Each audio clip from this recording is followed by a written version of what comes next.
Hi friends, இந்த வீடியோவில் நம்ம என்ன பார்க்க போகிறோம் அப்படிங்கிறது ஸோ இப்போ வந்து நம்மளோட வேட்டையின் திரைப்படத்தோட டேரக்டரான ஞானவேல் வந்து ரொம்ப ரொம்ப ஒரு உருக்கமான ஒரு பதிவு வந்து போட்டிருக்காங்க. இந்த ஒரு விஷயம் வந்து ரசிக மத்தியில் ரொம்ப பெருசாக பேசப்பட்டுக்கிட்டு இருக்கு. ஸோ அதை பற்றி அந்த வீடியோ டீட்டெயிலாக பேச போகிறோம்.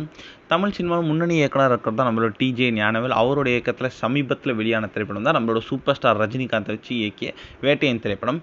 ஸோ தற்போது தமிழ் சினிமா வெளியாகும் படத்தின் மீது ரொம்ப ரொம்ப ஒரு மோசமான விமர்சனங்கள் வந்துட்டு இருக்கு. அந்த மாரி இந்த வருடம் ஒரு மோசமான விமர்சனம் பெற்ற திரைப்படம் தான் வேட்டையன் அப்படின்னு சொல்லலாம்.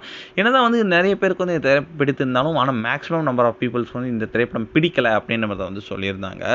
ஸோ இந்த திரைப்படம் வந்து இப்போ வந்து ஏன் வந்து ஒரு ஃப்ளாப் ஆச்சு அப்படின்ற மாதிரி வந்து லேட்டஸ்ட்டாக இன்டர்வியூவில் வந்து நம்மளோட ஞானவேல்கிட்ட கேட்கும்போது அவர் வந்து ரொம்ப ஒரு சூப்பரான ஒரு ஸ்பீச் வந்து கொடுத்துருக்காங்க. ஸோ தற்போது இருக்கும் காலகட்டத்தில் ஒரு திரைப்படம் வந்து நியாயமான விமர்சனங்கள் வந்து வரதே இல்லை. ஒரு படம் வெளிவந்த பின் அந்த படத்துக்கு வந்து எப்படி வந்து விமர்சனம் இருக்கோ வந்து அந்த ஒரு சமூக வலைத்தளத்தில் தான் வந்து அந்த கருத்தை வந்து கூறுறாங்க.